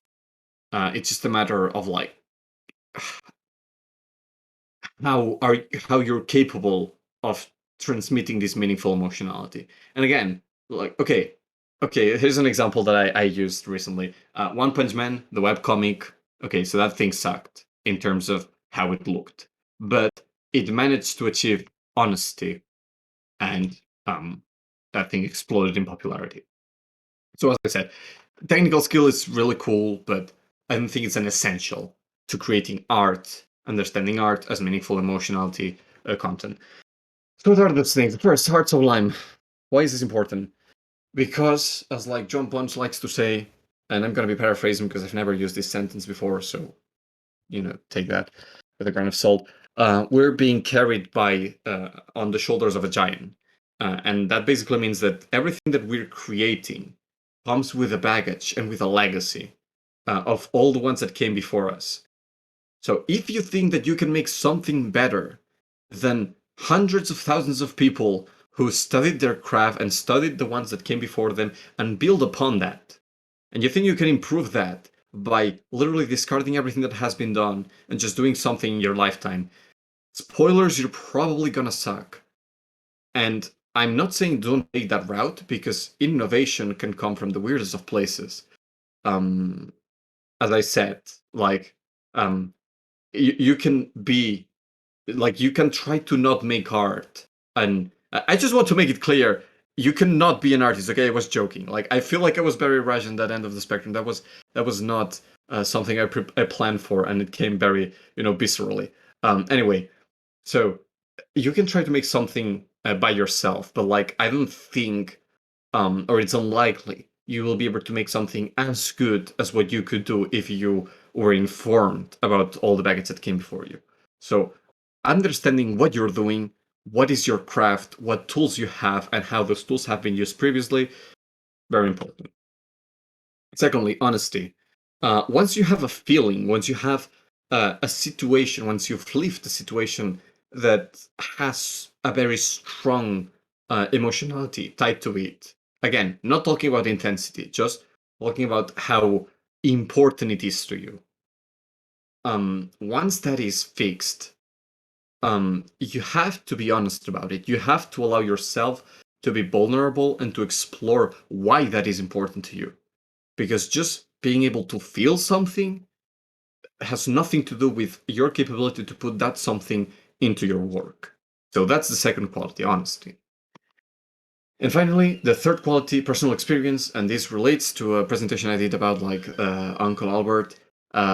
It's not even necessary that you need to watch it. I just wanted to make like a reference to it. Personal experience. It's very hard to talk about something that you don't know. So if you want to have something important to you, something that's meaningful, and you want to transmit that, you kind of have to have lived it. That's how it is. So now I'm not going to say like go on a journey, go volunteer or something. I mean, please do it if you feel like it. That surely is gonna give you some perspective and some new ideas, some fresh air. But you don't have to do that, okay? When I mean personal experience, I think the most important thing of living meaningful personal experiences, or living personal experiences that will lead to meaningful emotionality. Maybe I'm talking too fast right now. Um, I refer to something that's like um, that you live passionately, as a way to put it. That you um, that you're trying to enjoy, or that you're trying to feel in the moment, right? So what I'm basically trying to get to, and this is gonna sound extremely stereotypical, is that you live your life, right? And you can do that from the commodity of my room. Case in point, myself. I have barely gone out of my room. Most of the times I have gone out because I was so socially inept, I ended up creating very strong experiences. But many of my strongest experiences, or my most personal experiences, literally just happened in my room, and I just felt or saw something, and I was deeply touched by it. And by the way, consuming art sublime, or expanding your art sublime, is a really good way to getting personal experiences, because if art is something that is meaningfully emotional, if art is something that gives you um this very personal and unique experience in a way, then consuming art is a very good way to get those experiences. The only problem with this approach is that you're going to be repeating experiences that other people had, but we can balance that out with your own take on them. So I think it's a very valid way to hone that skill, to be able to transmit meaningful emotional ideas. So it's like the most generalistic way, I think, that you can take to achieve art. The most important thing to make your art worth people's time in terms of meaningful emotionality. Okay, then how to discuss about art. And this is going to be like the rest of the presentation. Okay, so usually the way we take these is we take a formalist approach, we analyze structures, we see how the implementation of a concept was made, and yada yada. I think this is the wrong take, at least if you want to talk about art as the idea of meaningful emotionality, because formalism describes structures, not experiences, right? For I've heard a lot of criticism about Pokemon, new Pokemon Snap, that people wanted it to be an open world in which they could take photos of like wild Pokemon in a very an open context. And even though I think a good game could be made under such, you know, under such a context, I think that the merit of new Pokemon Snap relies precisely in the fact that it stays on a track, like the player stays on a track, and they repeat the same journey once and again. Because the experience of the game, is about learning how the Pokemon interact with each other, how they interact with what you can give them, and sort of getting this feeling of um, being integrated with nature and being part of a biggest whole, right? And I think that if you were in an open world and the same mechanics and the same design decisions were taken, the game would be extremely dragged in terms of pace, because like you would try to, for example, check if these Pokemon reacted in an interesting way by throwing them an apple, for example, and then the Pokemon would run away, for example, and then you are screwed because you will need 2 more hours to find that Pokemon, and then that's a horrible experience. So the merit of Pokemon Snap is precisely sticking to its limitations. Thresher776. If anyone thought I wasn't gonna be talking about this game, yes, you're wrong. This game has a lot of bullshit, but I would not want any of its bullshit to go away, because the only way in which I can understand the pain of Leaf and his struggle to be a worthy leader that has to tackle these kind of situations can only be achieved by adding bullshit to the game. So this bullshit is precisely what makes Thracia 776 from a good game to an amazing experience. And again, like, was this bullshit a problem? No, it was great. Was Xenoblade Chronicles 2 partake from a more serious presentation to an anime perspective? Yes, that was an actual mistake, and why? Why? But, besides that, limitations are good, and formalism doesn't really serve to analyze art in the context of meaningful emotionality. So, general advice on how to discuss about art. First of all, we should. And okay, so I say discuss about art. I don't want to give the impression I'm just talking about how do you write an essay or how do you analyze art. Like, I meant to say this when you talk with someone about your favorite game or your favorite book or your favorite theater play, whatever. Um, because even if we all could get to agree that art is that thing which makes us feel something special in our heart, right? Which again, like, amazing definition. But even if you could get everyone to agree on that, you would still have a very complicated time talking and discussing with people about art, because there's this part of the art sublime and the self-perception that directly influences how we experience art, which is completely personal and completely unknown until we make it apparent to others. And that's exactly what I advise you to do. You should give context of what things have you consumed previously, what is your experiences with an art media. Then we have focused factors. What are you looking at when you're analyzing art or when you're experiencing art? Like I said, I'm someone that's very prominent on like those big ideas, big messages, big big themes. But at the same time, and maybe precisely because of this, I'm someone who looks after the thematic presentation and cohesion. And for example, in video games, I'm not so focused on how fun is the gameplay as much as how meaningful is the gameplay to me. Like how much can I how much information can I derive from what the game wants me to do. And another thing that should be mentioned is what is your critical approach, because it's not the same to try to make a formal discussion of like, for example, the Xenoblade Chronicles 2. We could discuss how good the combat is. I just don't care about that. I cannot, like, if I'm going to be talking about Xenoblade Chronicles 2, I'll never be taking a formalist perspective, because that's not what my perception of the game is about. Equally, though, if someone wanted to make a formalist critique, it's completely legit and it has its very uses. Especially if you want to create art, you have to understand what the structures and the form, like how it's used. But yeah, like, it's not a review or a discussion or analysis that should be less valuable. It just should be specified what kind of approach is being taken. And finally, and most importantly, humbleness. We are imperfect beings in imperfect perceived worlds with imperfect information. If someone, and yes, I'm looking at you, Divine Comedy of Dante Alighieri.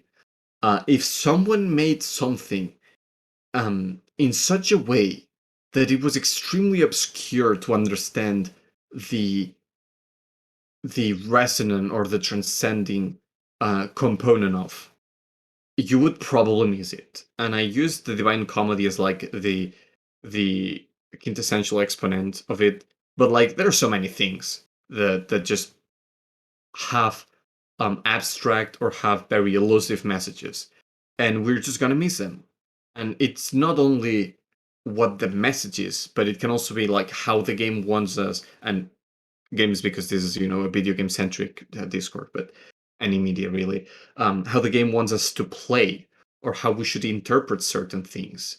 And probably the most what I think is the most important in terms of analyzing and criticizing things is, if you don't see the value of something, then your opinion is worthless. because we don't make things to be imperfect. Like, we make things to make the positive shine. So if you're not capable of understanding why the game is supposed to be good, then you're just not the person to have that experience.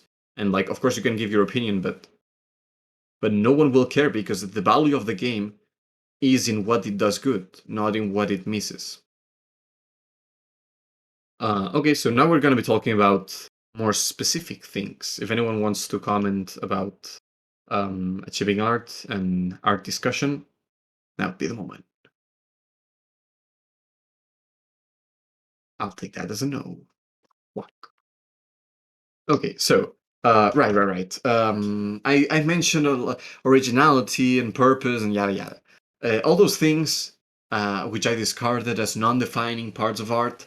What are they worth?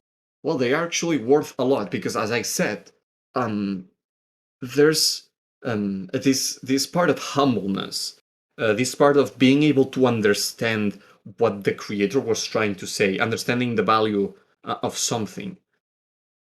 This is something that each person has their own standards for. And if we want to create art, we have to understand that there's not only one way to create those things.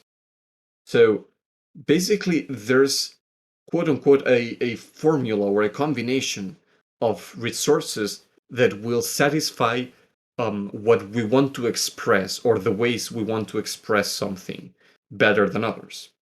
So this is basically a compilation of things that I think help on building an experience that will be meaningfully emotional to people who resonate with the kind of person that you are. And if anyone at the end of these like has a suggestion, or like has anything that they think has been missed, I would hugely encourage them to speak about it, because this to me is probably the most application centric or practical centric part of the presentation, because this is literally when you're creating things and you do that with the mindset of wanting to create art, what you should have in consideration. So technical style. Technical style refers to how cohesion work feels, like how unique, how well, unique may not be the word, how made of itself it feels like. So Monogatari has that feel, especially visually, but also in a lot of terms of composition, dialogue, presentation. JoJo's Bizarre Adventure has that visually, especially, and I like the take that it has much more than in Monogatari, but again, it's a different technical style. Ape Out also has that, like the way it's not so much the gameplay or the aesthetics. Well, no, it's actually about the aesthetics. The aesthetics, as in like how it looks, how it's visually presented, or about its music. It's a combination of how all of those things like give this mental idea or this mental image of what is Ape Out. Abzu, if you played anything from that game studio, Journey, Flower, Flow, I think there was another one. Like those things just have that feel, and like you can see a screenshot and be like, ah, yeah, this is Abzu. Or like someone can just mention Abzu, and you're like, yeah, I clearly have the mental image of how it feels to experience Abzu. 12 Angry Men, it's a great film, and in this case, the technical style, well, it's in black and white, so that helps give it a very, much more distinct style nowadays, because everything that we do nowadays is in color. But even beyond that, just the fact that the whole film just occurs in a single room, and it's like, it's a whole discussion about a single topic. The fact that everything revolves around that, it kind of just, it gives a lot of distinctiveness. Ray Bradbury's The Martian Chronicles. I don't know if this is a book I would recommend to anyone, because I feel like it's very special in the type of story it's trying to tell. But by making it's a chronicle books. It basically like tells different stories of how humanity came to Mars, and like I as I said, I don't think it's amazing good. It's an amazing book, But the way in which it tells the story and how those stories are linked, even though they have mostly nothing in relation to each other, I think it gives it a very strong style. So that's a very unique way of presenting technical style. And finally, we have Hamilton, which is a musical, and you should totally listen to it. Another thing that you can try to imbue your work with, meaning. Meaning basically refers to, because as I said, meaning is everywhere. You could find multiple meanings in everything, because that's just how our brain is. But we as authors have the capability of giving certain hints that make it more understandable that a certain something is trying to be explained. And as I said, meaning is like the top-notch thing for me. Is like the thing I probably relate the most from this whole list. And like for me, some of the maximum exponentials of that are from manga Berserk, which the author unfortunately passed away. But even in its inconclusive state, it's an amazing masterpiece. Rainbow is also pretty good. Xenoblade Chronicles as a video game, and then Hamilton, which is a musical. You should definitely listen to it.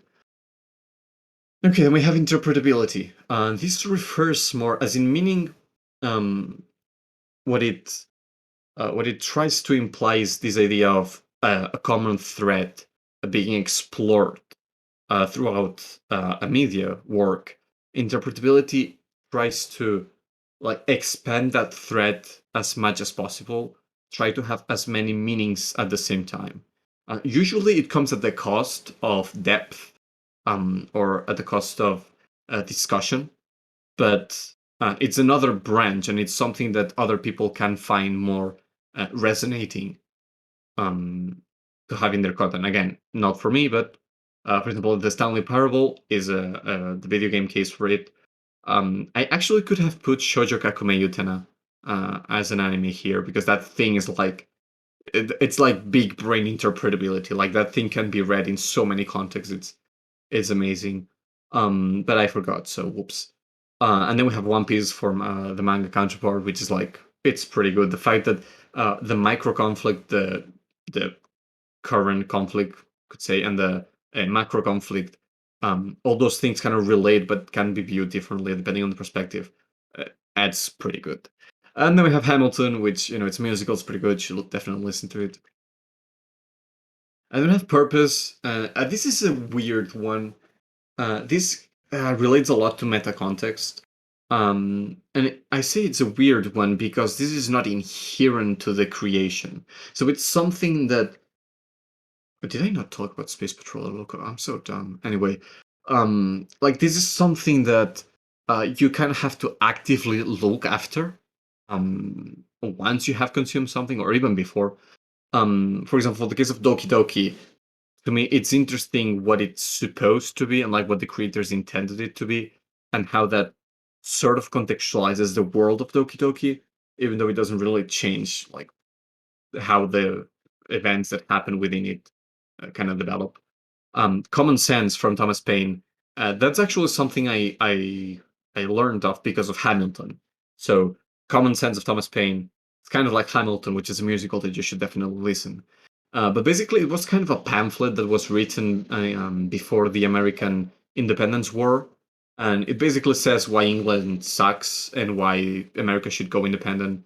And I just really like how Thomas Paine kind of writes down things. And yeah, it's a social political treaty.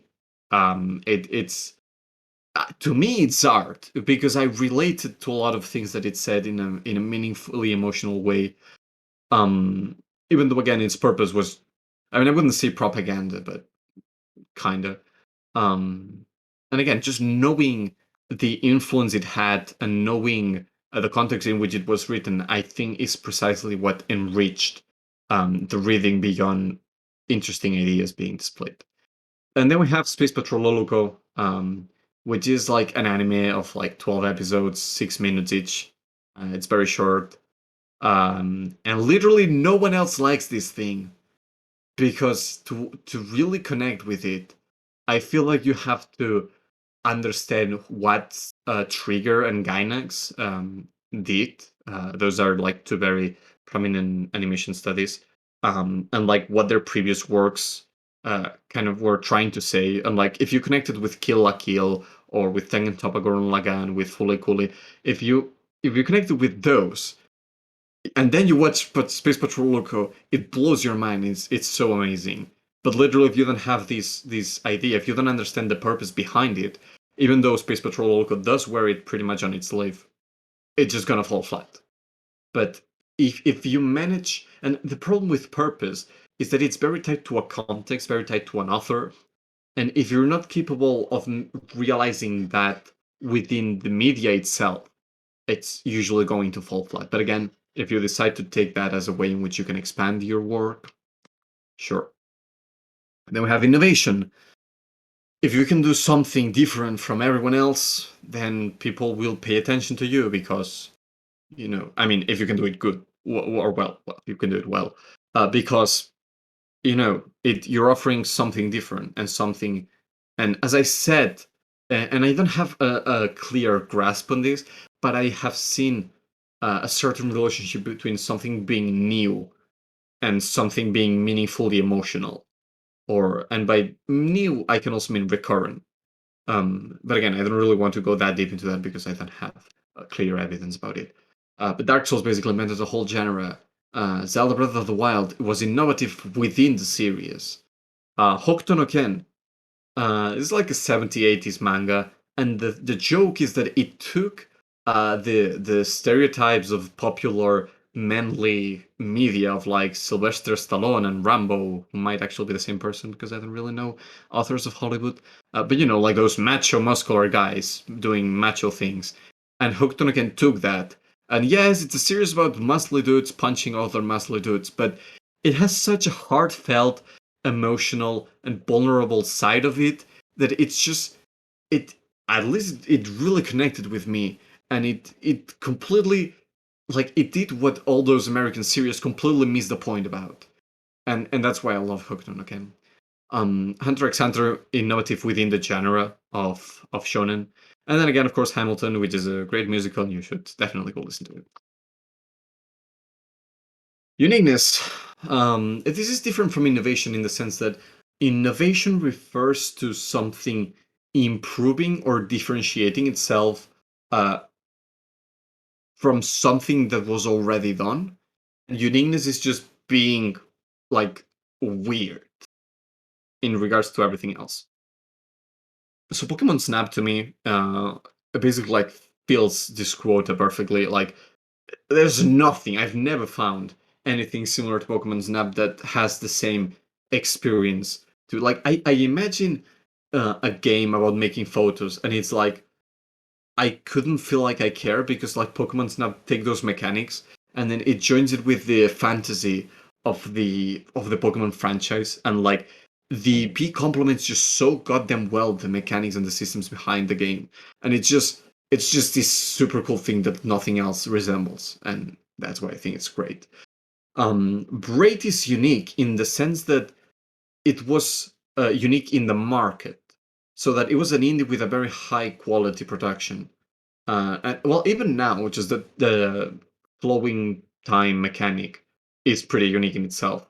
But I feel like it was even more powerful in its time because it was so differentiated from everything else. Then we have for the anime counterpart Gintama. Like, what the fuck is this? Who wrote Gintama? Sorachi, I know, but like, seriously, what kind of brain creates Gintama and makes it work? Like, what is going on? I love it, don't get me wrong, but I'm fascinated by how, like, how do you even? I just can't.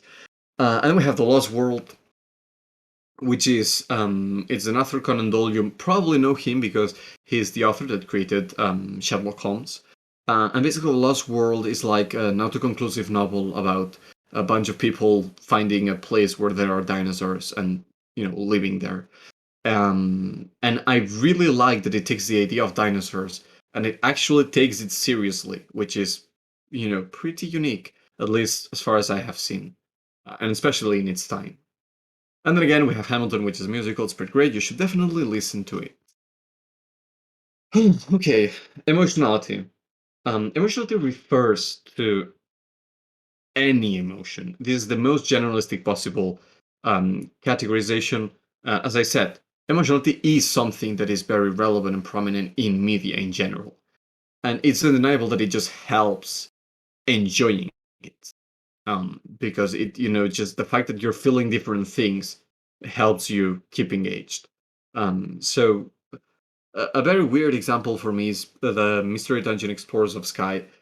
If anyone has played it probably as a child, it's still good, and the ending still is an absolute stab in the back, and it's gonna have you boiling your eyes out. Um, but then we have like the next level to me, which is Katawa Shoujo, which this thing just absolutely wrecks you inside. And it's like haha Japanese well, I don't think it's actually Japanese, but it's like, Japanese style visual novel, haha, dating, haha, and then you're like asking yourself why you're existing and why is your worthless presence even allowed in this world, and it's pretty great. And then you have Made in Abyss, which is just like the cherry on top. It's fucking amazing if you want to get emotionally destroyed. Good stuff. I like pain and I like suffering, as you can see. It's pretty good. And then you have Hamilton, which is a hell of a ride, and its music is pretty good, and you should probably listen to it. And by the way, emotionality is like the thing that everyone uses. So like, it's good to have emotionality, but you're not gonna get points for that usually, unless you do it like really good, which is the examples that I chose.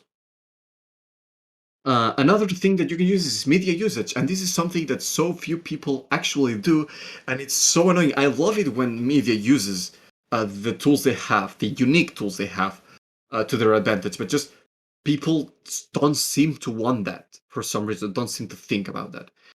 So, Thracia 776 is something that could only work as a video game. The only reason why this game is amazing is because you have to consider every kill and every decision you're taking, and if this was a film, or was a book, or a theater play, or whatever, it would suck. It would be a fucking absolute worst thing ever. Undertale also did a really good job managing the expectations and like the the desires of the player in the context of an RPG. I don't think its narrative is so heavily um, focused or relies so heavily in this concept of media usage as Thracia 776 does. But Undertale makes a pretty good usage of it, especially in the endings and how they culminate. So that's why I included it here. It's a pretty good game. Then Gear is Divine Comedy. I think this. Okay, so if the Divine Comedy was not a poem, it would kind of suck, in my opinion.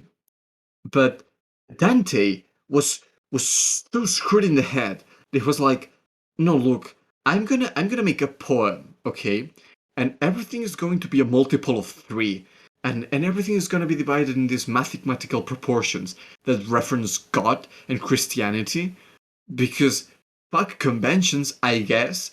And he made something amazing, and the only reason I think it's amazing it's because of that. It's because then they put the time and effort to make something that's extremely obscure and that no one cares about except himself.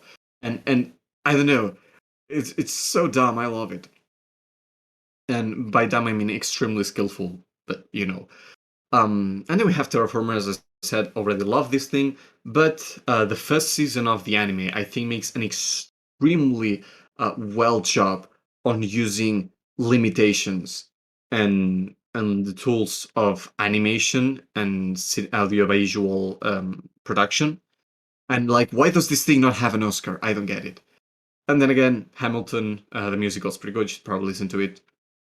And finally, polish. So this is something that's very obvious, but if you don't do anything special, but what you do is really well done, has really good production value, then you're gonna be pretty good. Octopath has amazing music. I think Portal. Well, Portal is, I feel like, is kind of unique in like the Portal mechanic itself. I think it succeeded because it was so very well polished and it worked so well. And I think that has more value in this case than it has in terms of uniqueness. Zutomayo, in case anyone wanted to write it down, is a YouTube channel that makes anime-like song videos. In my opinion, it doesn't really do anything special, but it's very good in terms of polish. It feels like, my gosh, someone put a lot of hours in that, and that's something I can appreciate. Mob Psycho would be the equivalent if it was made in an anime, and then with Hamilton, which I don't know if you really heard about it, but it's a musical. It's kind of good. You should probably listen to it. And that is my list of things that you should consider when creating something if you want to make it artistically on top of the already mentioned things about like honesty, personal experiences, and art supply. Thank you very much. If anyone has any question or wants to, I don't know, say something, now is the time. Questions. Why are we here? Just to suffer? Yes, and it's Mm. all about the last slide. Because I didn't understand a couple of things. Mm. So, when you say technical, you meant cohesion and just that, or did I get something wrong? Okay, so yes, this is weird because like technical style can refer to many different things. I feel like the way to express it is like technical style is that thing which you're like is associating a very particular feeling to something. If that makes sense. Okay, but then how technical style differentiates from emotionality, for example, with that definition? Because technical style doesn't have to be emotional. For example, in the case of Monogatari, many of the wait, have you seen Monogatari? No, I have not. Well, Right, I no one has seen that. would it be perhaps instead of technical style, you are referring to an aesthetic? Aesthetic? Yes, I mean I did use the word of aesthetics to define certain things from technical style, but because when you say okay, here's my point. When you say aesthetic, you can say okay, I'm looking All around right. my room. I believe that Yeah. you choose to say technical style uh, to avoid referring to aesthetic because aesthetic refers to, well, it's usually conceived as a visual stimulus. Uh, Maybe you wanted to like broaden our perception Okay, of the category. so you're not referring to aesthetics, but you're referring to like visual. No, no, no, no, no. I'm not referring to visual aesthetic. I'm just referring to aesthetic in general. Okay, so yes, because like I'm looking around my room trying to find like some series or something that I can like point out. Um, okay, imagine Pokemon and Digimon. Is that too old for us? I don't know. No, it's Um, No, not. okay, so uh, I have no idea what Digimon is about. Okay, so I may just be completely missing that mark here, but do Pokemon and Digimon feel similar? no, they don't. Uh, that's a hard question to ask because, like, They don't, Jose, not at all. They are completely different. well, yeah, I'm sorry, but my mother, my granny, my father, I can show them a picture of a Pokemon, a picture of a Digimon, and they will call it both Pokemon. Yeah, and I can show them a picture of an anime character and they will call it Goku, but that doesn't Yeah. mean that anime and Dragon Ball are the same. So, like, in the Okay, I will express this with words. Fuck examples. What I'm trying to say is, as aesthetic is something. It's like the feel of something, right? And many different things can be very different but have the same feel. right? Meanwhile, technical style is something that is like it's not how it feels. It's like it's a sense of identity. It's like feeling that something um is superficially unique, you could say. So uniqueness refers of like, wow, I feel like this was something it was a very unique experience. Meanwhile, technical style is like, I feel like the way in which I have been presented the experience was very unique. Okay, I get you now. Okay. So, next question. When you Yeah, say boy. meaning, you mean Hmm. like the theme of the experience, the message, combination of both? I didn't quite get you. Mostly yes, but it's like literally anything. Like, and again, like you will be able to find meaning in everything because people are like that.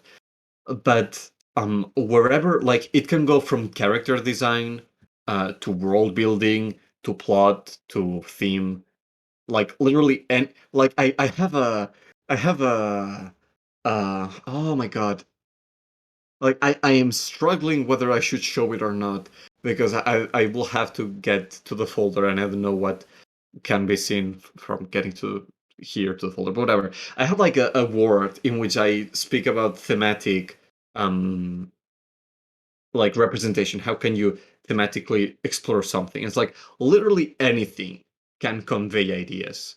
Okay. And like it's just meaning refers to anything.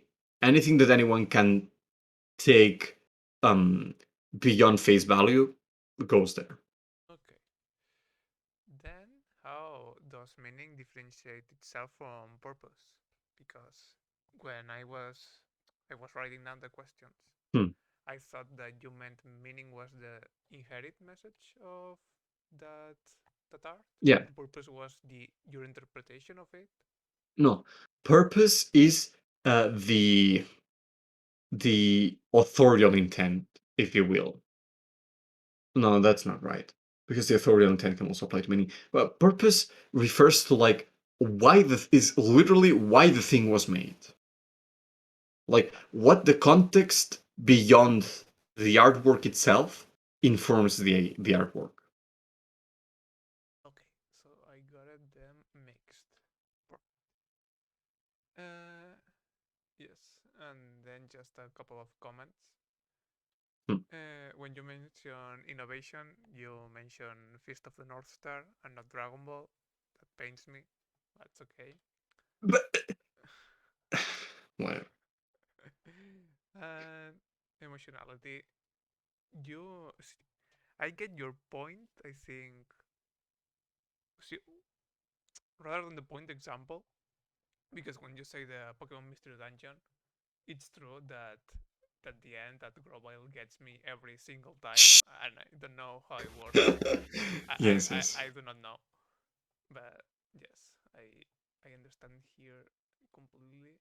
And yes, I should probably listen to Hamilton, although Yes. it missed one category, so I don't know No, no, no, which no, no, version. no.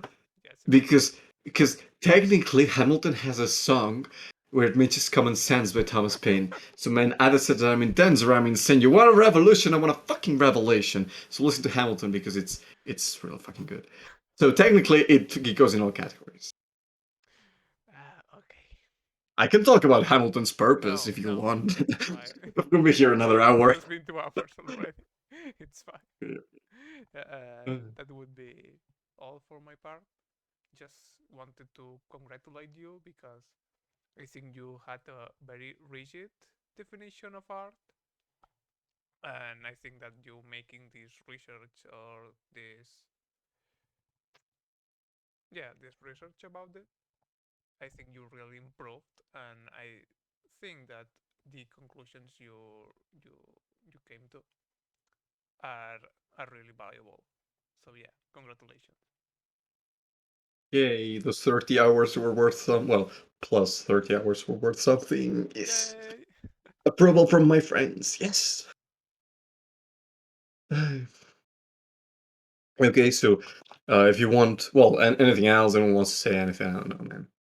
Like, at this point, it's been like 2 hours and something. I'm tired. I am tired too, Ferran. Of life. Dun, dun, dun. So there's this thing like you could do a trilogy or something